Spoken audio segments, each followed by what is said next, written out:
All right, here in Chicago, just getting back from the draft lottery drawing room. I was one of the media members that was sequestered in there for the better part of the last 90 minutes for one of the most consequential lottery draws that we've had in recent history. There's a lot of talent at the top of this draft, and there were a lot of teams in that room anxious to get their hands on some of that talent. So some of the winners, the Washington Wizards, clearly a big winner. The Wizards had the worst record in the NBA this season. They were rewarded with the first overall pick. Washington now has a chance to add a blue chip young talent to a team that already has some pretty good young pieces, has some very good veteran pieces in Trae Young and Anthony Davis. Now, for the first time since 2010, they will draft with that first overall pick. Big day for the Wizards. Also a big day for the Utah Jazz. The Jazz and Wizards, two of the most egregious tankers from last season. But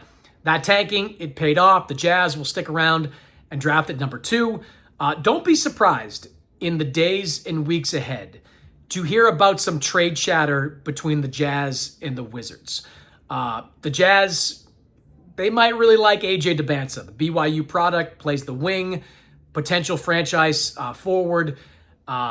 If the Wizards aren't sold on him, or if the Wizards like somebody else, don't be surprised to see the Wizards and Jazz maybe talk about a deal. Maybe the Wizards might move down a spot. Maybe the Jazz can move up.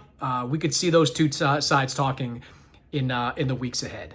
Memphis, also a winner. They move up a few spots. The Ja Morant era likely to end with the Grizzlies.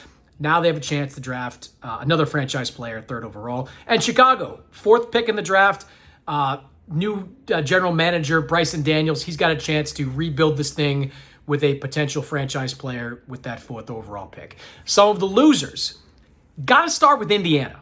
Indiana, which rolled the dice on this deal for Ivica Zubac.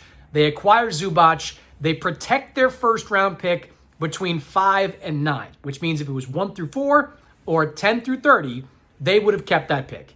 It lands at number 5, that pick. It transfers to the LA Clippers. Big day for the Clippers. They now have a chance to add a young player. And all that tanking that the Indiana Pacers did this year, it will not be rewarded. They will still have Zubac next year, and they add him to a team that's going to have Tyrese Halliburton coming back, but they do not get that young player. Kevin Pritchard, the general manager of the team, was very disappointed afterwards, and understandably so.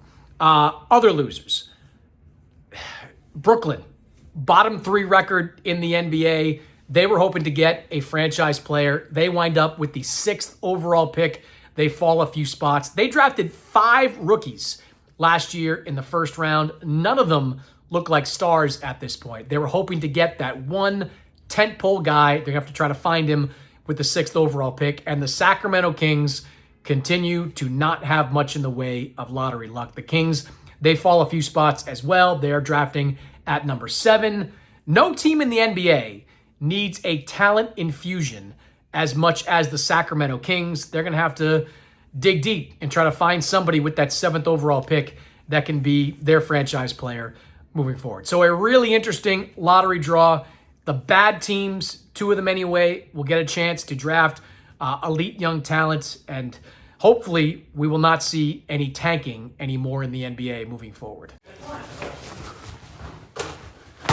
Hit subscribe for more news, highlights, and analysis from the NBA and NBC.